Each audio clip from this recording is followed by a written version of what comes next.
Matriz de referência do SARESP para o concurso público de professores do estado de São Paulo. Meu nome é Roberto Desan, esse é o canal Pedagogia Fundamental. E hoje a gente vai ver um documento importante que é pedido aí no seu concurso, está lá no seu edital. Ok? Então, antes de começar, já queria agradecer vocês, tá? Que estão aderindo aí ao canal. Então, o pessoal está se inscrevendo bastante e também deixando o like e compartilhando. Nossa, muito legal. Tá? Então, nessa semana a gente está ainda com a parceria com o canal lá da Jéssica Pereira, até o dia 14, né? Sexta-feira. Então, depois dessa aula, você corre lá no canal da Jéssica Pereira e faz as questões relativas a essa aula. Ok? Eu vou deixar o link dela aqui na descrição e também sempre no final eu deixo o vídeo dela em algum lado aqui. Tá bom? Vai estar desse lado ou desse lado, tá? Então, vamos lá? Gente... Matriz de referência para avaliação do SARESP. Primeira coisa importante é que não cai o documento todo. Esse documento tem 180 páginas, mais ou menos. O que vai cair para você? A página 7 até a página 20. Presta atenção nisso. O edital está falando de 7 a 20, mais ou menos 13 páginas aí para você. Tá? Então, é só a parte de apresentação, dos objetivos, como foi feita essa matriz de referência, né? O que compõe essa matriz de referência, ok? Então, essa é a parte que cai para vocês, tá? Ela mostra 2 triângulos que vai fazer referência ao SARESP, né? Aos elementos que o SARESP vai avaliar. Então, é importante que a gente saiba esses elementos também. Então, eu trouxe aqui para vocês. Tá? Então, o que é SARESP? Roberto, o que é SARESP? Opa! Aí. SARESP, gente, Sistema de Avaliação de Rendimento Escolar de São Paulo. Ó, é a definição trazida aí no seu documento. Pode ser uma pergunta, né? O que significa esse SARESP aí? Tá bom? Porque muitas vezes a gente fala SARESP, mas a gente não sabe o que é, né? O que significa SARESP, né? Então, é uma avaliação em grande escala, ok? Mas essa avaliação, ela não é retirada simplesmente da cabeça do avaliador. Ele fala assim, eu acho que os alunos tinham que saber isso. Não, gente, ela é feita a partir de procedimentos metodológicos, formais e científicos. E ainda por meio de uma matriz, ok? Por meio de um conjunto de elementos que o SARESP julga ser avaliado, ok? Beleza? Então, eu já vou falar com vocês sobre esses elementos e adiantando, nem todas as habilidades que a gente vai ensinar em sala de aula, que estão previstas aí no currículo paulista e outras coisas aí que a gente tem que seguir, né, BNCC, etc. Nem todas as habilidades o SARESP vai conseguir avaliar, ok? Então a gente vai ver sobre isso. Então o SARESP ele não consegue avaliar tudo, porque a gente não consegue avaliar algumas habilidades aí que a gente ensina em sala de aula. Por exemplo, leitura em voz alta, né? E outras coisas.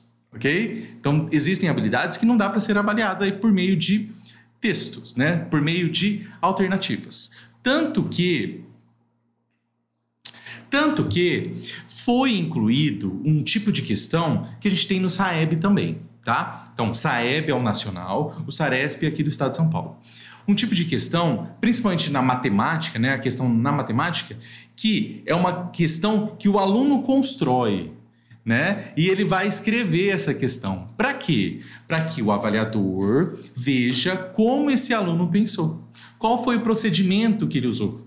Ok? Então a gente vai discutir tudo isso. Vamos lá. Vamos por partes, né?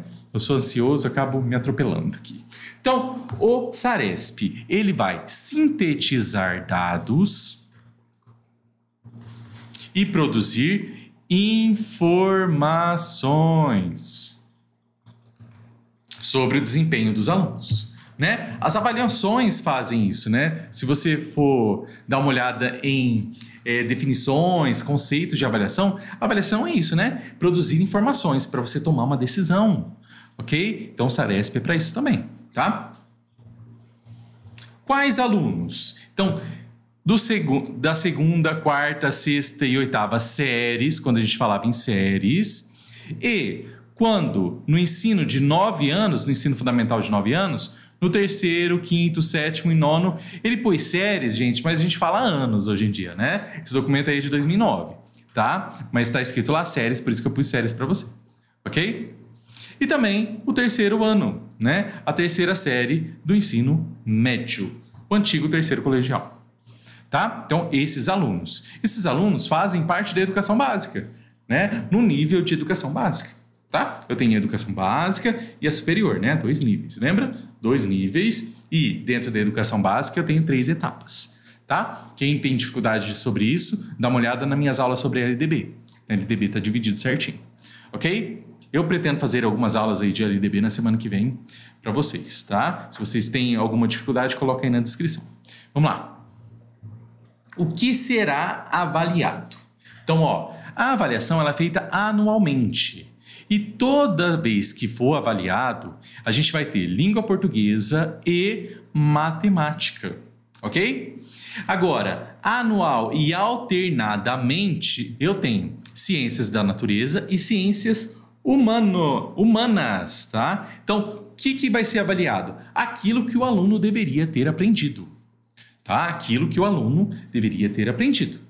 Okay? E eu não vou avaliar toda vez que tiver SARESP, eu não vou avaliar sempre ciências na natureza e sempre ciências humanas. Não, eu vou alternar. Uma vez natureza, outra vez humanas. Uma vez natureza, uma vez humanas, tá? E sempre língua portuguesa e matemática, sempre. Ok? Em todas as avaliações que ocorreram. Itens de resposta construída. Lembra que eu já comecei a falar com vocês lá no começo, né? Ocorreu na disciplina de matemática. Por quê? Gente, resposta construída é como se fosse uma questão dissertativa, tá? O aluno vai ter que colocar lá, em vez de fazer um xizinho, ele vai ter que fazer a continha dele e colocar o resultado, ok? Então, por meio desse tipo de questão, eu consigo avaliar o procedimento que esse aluno utilizou, né? Como esse aluno pensou.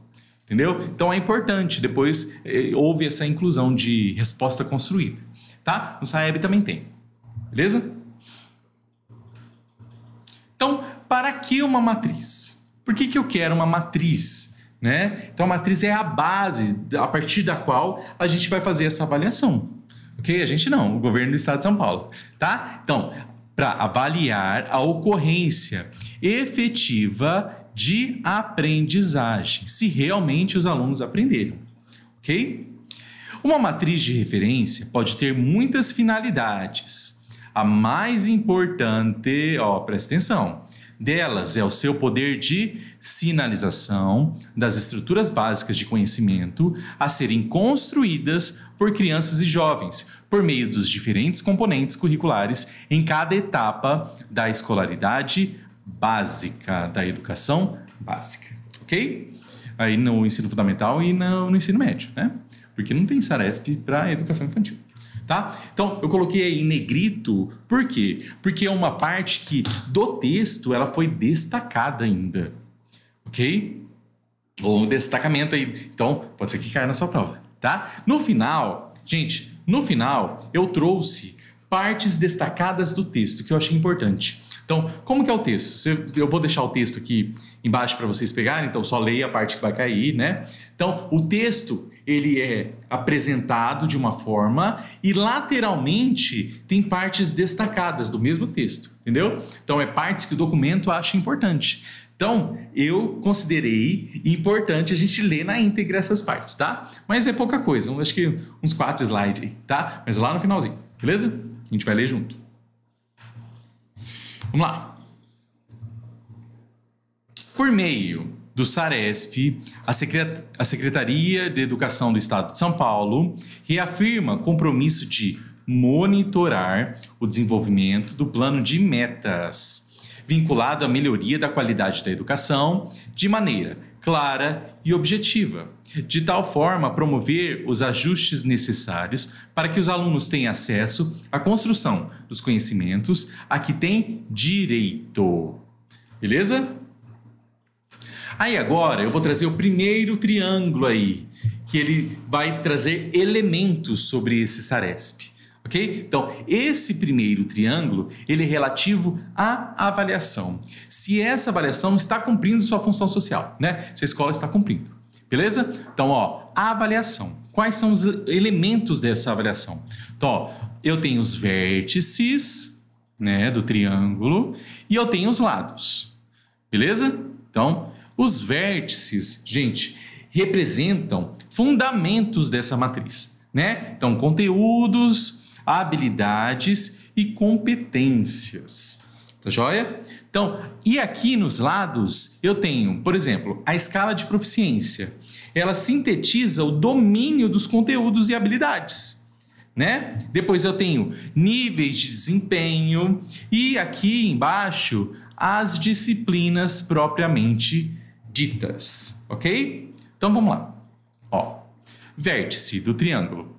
3 aspectos fundamentais da matriz de referência do SAEB, né? Então, verificação dos conteúdos disciplinares por intermédio da utilização de habilidades, graças a quais se poderá inferir o grau de proficiência das competências cognitivas desenvolvidas pelos alunos em seu processo de escolarização. Ok?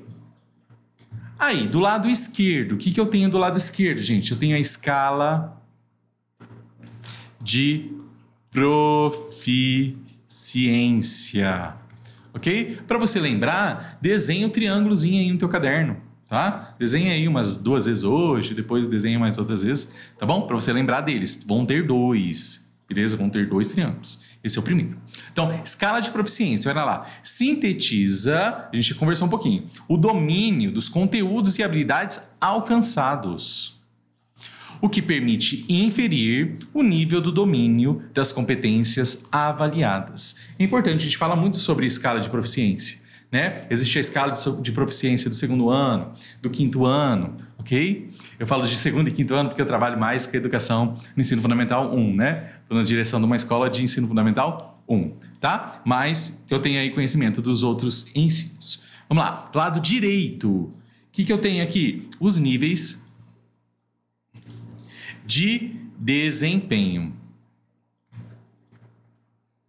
Ok? Então, relaciona conteúdos e competências, cuja função é o objetivo do SARESP, isto é, verificar se os professores estão ensinando e os alunos aprendendo. Ok? Nível de desempenho. E depois eu tenho as disciplinas, né? Quais são as avaliadas? Ó, língua portuguesa, matemática, ciências da natureza e ciências humanas. Aqui, ó, em ciências da natureza, o que eu tenho? As ciências lá do ensino fundamental e no ensino médio eu tenho física, química e biologia, né? E ciências humanas é história e geografia, ok? Aí não muda, né, no ensino médio. Habilidades. As habilidades têm função de possibilitar uma inferência do nível de domínio das competências cognitivas dos alunos. A gente vai ver o que é competência cognitiva, tá? Elas são avaliadas em relação aos conteúdos das disciplinas e permitem verificar o quão bem os estudantes estão realizando as tarefas e respondendo questões que requerem a aplicação dessas competências. Então a prova, ela toda em cima de competências, né? Gente, a gente vem falando aqui sobre conteúdo, né? O tema de ontem a gente falou sobre isso. Não basta você só saber, você tem que saber fazer, você tem que utilizar aquele conteúdo para fazer alguma coisa, né? Então, competência, habilidades, tá? Bora lá. Conteúdos.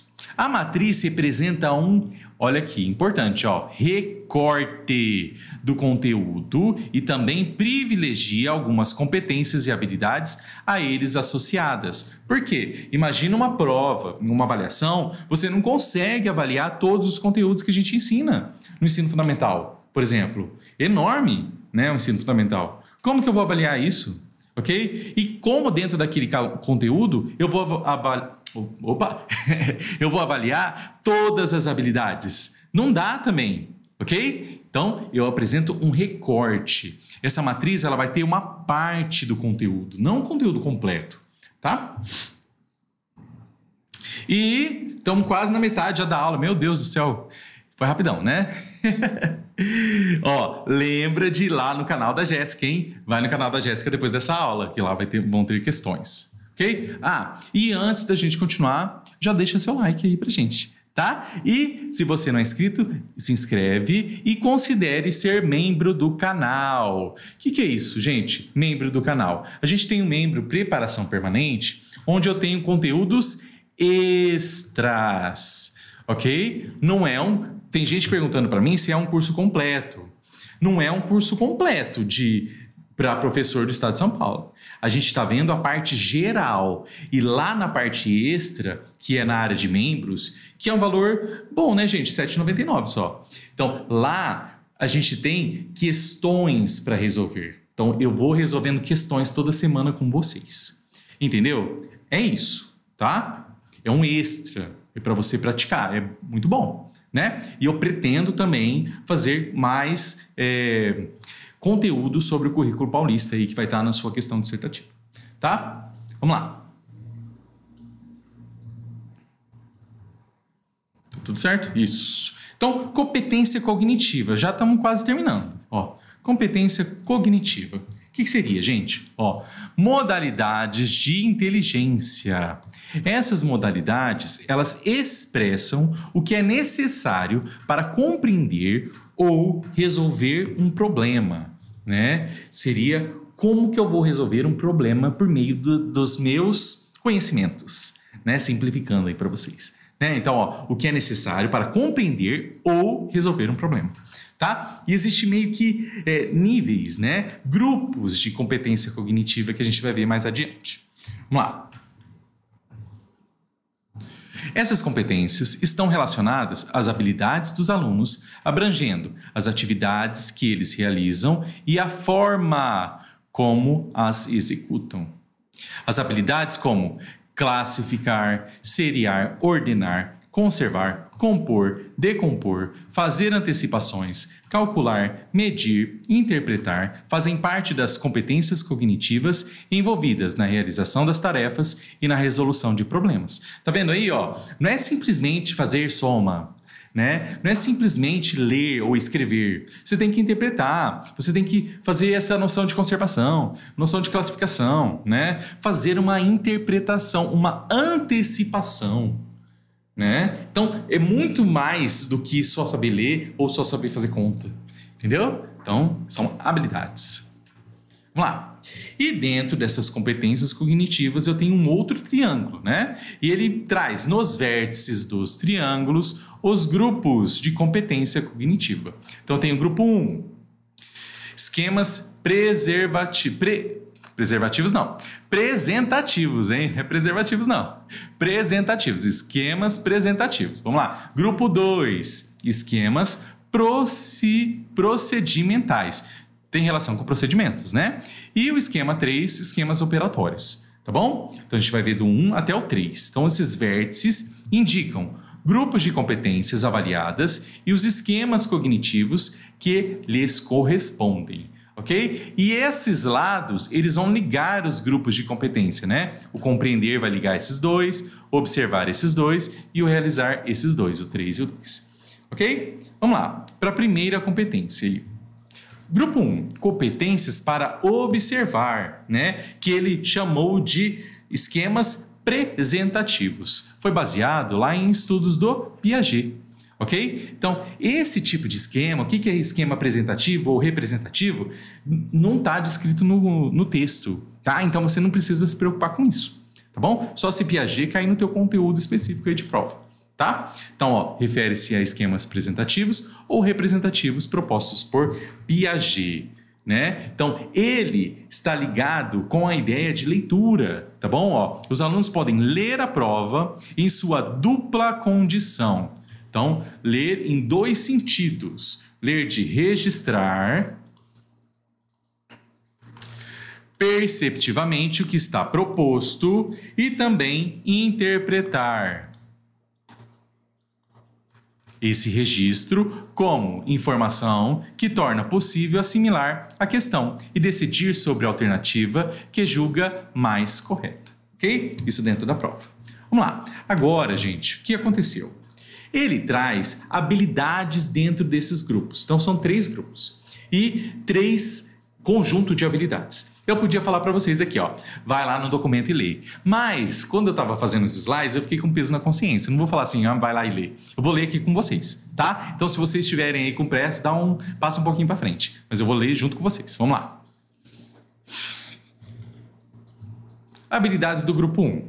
Ó, primeiro, observar para levantar dados, descobrir informações nos objetos, acontecimentos, situações, etc. e suas representações. 2. Identificar, reconhecer, indicar, apontar dentre diversos objetos, aquele que corresponde a um conceito ou uma descrição. Tá vendo? Que são coisas ligadas à leitura. Nossa, eu tô na frente, né? Desculpa, gente. Deixa eu sair. Agora já era também, né? Aí. Vamos lá. 3. Identificar uma descrição que corresponde a um conceito ou as características típicas de objetos, da fala de diferentes tipos de texto. Localizar um objeto descrevendo sua posição ou interpretando a descrição de sua localização. Ou localizar uma informação em um texto. Tá vendo? Leitura e interpretação. Descrever objetos, situações, fenômenos, acontecimentos, etc. E interpretar as descrições correspondentes. Outra habilidade: discriminar, estabelecer diferenciações entre objetos, situações e fenômenos com diferentes níveis de semelhança. Depois, constatar alguma relação entre aspectos observáveis do objeto, semelhanças e diferenças, constâncias em situações, fenômenos, palavras, tipos de texto, etc. Depois, representar graficamente, por gestos, palavras, objetos, desenhos gráficos, os objetos, situações, sequências, fenômenos, acontecimentos, etc. Representar quantidades por meio de estratégias pessoais, de números e de palavras. Acabou. Vamos lá. Grupo 2. Competências para realizar. Tá? Então, esse grupo 2 ele está ligado com procedimentos. Como o aluno faz aquela coisa. Ok? Então, vamos lá. Então, não é só o que eles fazem, é como fazem, tá? Nesse grupo 2. Capacidades de o aluno realizar os procedimentos necessários às suas tomadas de decisão, em relação às questões ou tarefas propostas para a prova. Ok? Nesse grupo 2, eu tenho como palavra-chave a transformação, porque os procedimentos são modos de estabelecer relações que transformam os conteúdos relacionados, tá? Nossa, eu saí de tudo, né? Tava com saudade, né? Então, vamos lá, tô de volta. Vamos lá. Ó, então, esses procedimentos, né, eles mudam as relações que eu tenho com o meu conhecimento, tá? Porque eu posso aplicá-los de modo diferente de acordo com a relação que eu faço, tá? Seria isso. Habilidades do grupo 2. Vamos lá? É só um slide. Isso aí da frente. Olha lá. Ó, classificar e organizar, separando objetos, fatos, fenômenos, acontecimentos e suas representações, de acordo com um critério único, incluindo subclasses em classes de maior extensão. Seriar, organizar objetos de acordo com suas diferenças, incluindo as relações de transitividade. Depois, 3. Ordenar objetos, fatos, acontecimentos, representações de acordo com o critério. 4. Conservar algumas propriedades de objetos, figuras, etc., quando o todo se modifica. Depois, compor e decompor figuras, objetos, palavras, fenômenos ou acontecimentos em seus fatores, elementos ou fases. Então, decompor as coisas, né? Fazer antecipações sobre o resultado de experiências, sobre a continuidade de acontecimentos e sobre o produto de experiências. Por último não, quase, né? Calcular por estimativa a grandeza ou quantidade de objetos, o resultado de operações aritméticas, etc. Então, fazer estimativa. Medir, utilizando procedimentos pessoais ou convencionais. A gente faz isso, tá? A gente faz isso lá no ensino fundamental.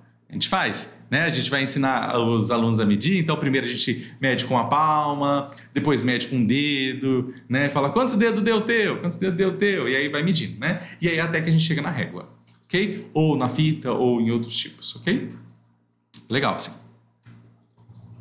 Depois, interpretar, explicar o sentido que tem para nós acontecimentos, resultados de experiências, dados, gráficos, tabelas, figuras, desenhos, mapas, textos, descrições, poemas. E aprender este sentido para utilizá-lo na solução de problemas. E agora o último grupo.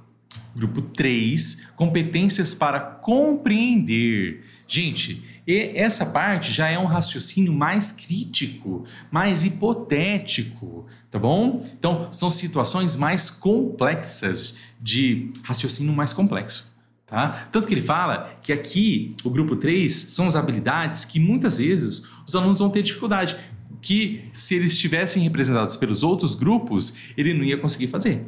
Tá? Então, ó, operações mentais mais complexas.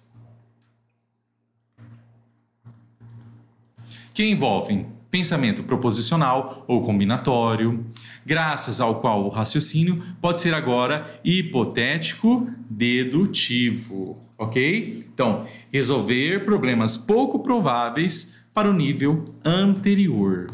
E aqui a gente já vai ler as habilidades. Então, deixa eu sair da frente. São menos habilidades. Nossa, não estão.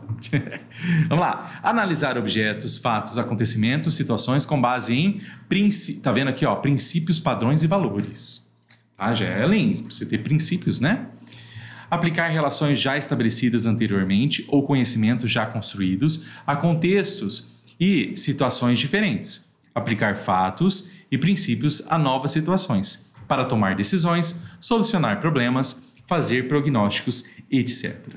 Avaliar, isto é, emitir julgamentos, olha como você tem que ser crítico, de valor referentes a acontecimentos, decisões, situações, grandezas, objetos, textos, etc. Ó, criticar, analisar e julgar com base em padrões e valores, opiniões, textos, situações, resultados de experiências, soluções para situação-problema, diferentes posições assumidas diante de uma situação e etc. Explicar causas e efeitos. Tem que ter um raciocínio hipotético muito grande, né? De uma determinada sequência de acontecimentos. Apresentar conclusões a respeito de ideias, textos, acontecimentos e situações. Levantar suposições sobre as causas e efeitos de fenômenos, acontecimentos e etc. Fazer prognósticos com base em dados já obtidos sobre transformações em objetos, situações, acontecimentos, fenômenos e etc. Fazer generalizações indutivas a partir de leis ou de relações descobertas ou estabelecidas em situações diferentes. Isto é, estender de alguns para todos os casos semelhantes. E fazer generalizações construtivas, fundamentadas ou referentes a operações do sujeito com produção de novas formas e de novos conteúdos. E por último, justificar acontecimentos, resultados de experiências, opiniões, interpretações e decisões e etc. Ok? Então, o que vai acontecer agora? Gente, então, antes de terminar, deixa seu like. Não. Ó, antes de terminar, eu trouxe aqueles textos que eu falei para vocês, tá? Então, vai ser um 5 slides aí, no máximo, eu acho, que são partes do texto que o próprio autor, a própria pessoa que organizou, destacou. É claro que eu trouxe algumas coisas para vocês, muitas coisas, né, para vocês durante a aula, né? Afinal, eu tinha que resumir, mas eu dei uma resumida, ok? Então, eu achei importante a gente ler na íntegra. Então, vamos ler, tá? Se você não acha importante, você pode parar a aula por aqui, tá bom? Mas deixa seu like. Vamos lá. Vamos lá. Ó, vale ainda destacar que o SARESP passa a contar a partir de 2008 com uma base curricular comum a todos os alunos da educação básica de seu sistema de ensino, como apoio às referências da avaliação, uma vez que na organização de sistema de avaliação, o principal problema é explicar uma resposta à seguinte pergunta: O que avaliar? Pergunta para a qual a resposta mais significativa só pode ser aquilo que o aluno deveria ter aprendido. A gente discutiu sobre isso, ok?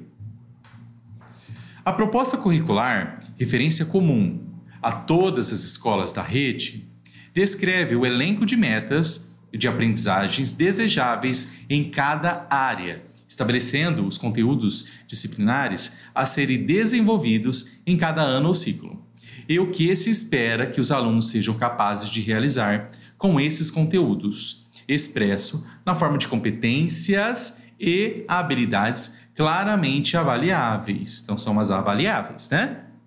Lembra que ele faz um recorte disso? Tá? O SARESP faz um recorte desse currículo, ok? Uma matriz de referência de avaliação pode ter muitas finalidades. Essa parte eu trouxe na íntegra para vocês. Lembra que eu falei? Né? Trouxe porque está destacado e eu achei importante.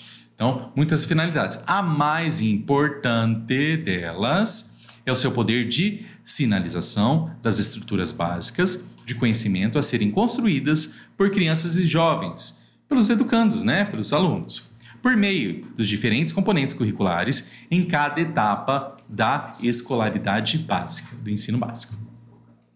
Mais um, grandão esse, ó. No caso do SARESP, a matriz foi elaborada a partir da nova proposta curricular do Estado de São Paulo, ok? Mas isso daí é um documento de 2009, hein, gente? Os conteúdos, competências e habilidades apontados na proposta para cada série e disciplina do currículo indicam as bases conceituais da matriz proposta para avaliação. Com isso, configura-se as referências que possibilitam, de um lado, a construção de provas por seus elaboradores, de outro, a posição segundo níveis de desempenho dos alunos que as realizarem. Os indicadores relativos a esta posição são obtidos por uma escala de proficiência, escala de proficiência, por meio da qual se define o quanto e o que cada aluno ou escola realizaram no contexto desse exame, ok? As habilidades possibilitam inferir, pela escala de proficiência adotada, o nível em que os alunos dominam as competências cognitivas, avaliadas relativamente aos conteúdos das disciplinas, e em cada série ou ano escolares. Os conteúdos e as competências, formas de raciocinar e tomar decisões, então, o que é competência? Isso daqui, né? Correspondem, assim, às diferentes habilidades a serem consideradas nas respostas às diferentes questões ou tarefas das provas. Tá acabando, hein? A matriz representa um recorte. Ah lá, eu falei com vocês. Recorte é uma parte dos conteúdos e também privilegia algumas competências e habilidades a eles associadas. Ela não faz uma varredura de todas as aprendizagens que o currículo possibilita. Então, ela não pega tudo que o currículo traz, tá? Então, retrata as estruturas conceituais mais gerais das disciplinas e também as competências mais gerais dos alunos, como sujeitos do conhecimento, que se traduzem em habilidades específicas, estas sim responsáveis pelas aprendizagens. Competências cognitivas são modalidades estruturais da inteligência. Modalidades, pois, expressam o que é necessário para compreender ou resolver um problema. Conversamos sobre isso. Ou seja, valem por aquilo que integram, articulam ou configuram como resposta à sua pergunta. Ao mesmo tempo, são modalidades porque representam diferentes formas ou caminhos de se conhecer. Como fazer, né? Um mesmo problema pode ser resolvido de diversos modos. Há igualmente muitos caminhos para se validar ou justificar uma resposta ou argumento. E assim eu termino a aula de hoje, gente. Lembre-se de ir lá no canal da Jéssica, tá? Tem as 10 questões lá para vocês resolverem, tá? Considerem se inscrever e ser membro aqui do canal. Vejo vocês amanhã num próximo vídeo, né? Uma próxima videoaula. Até mais. Muito obrigado.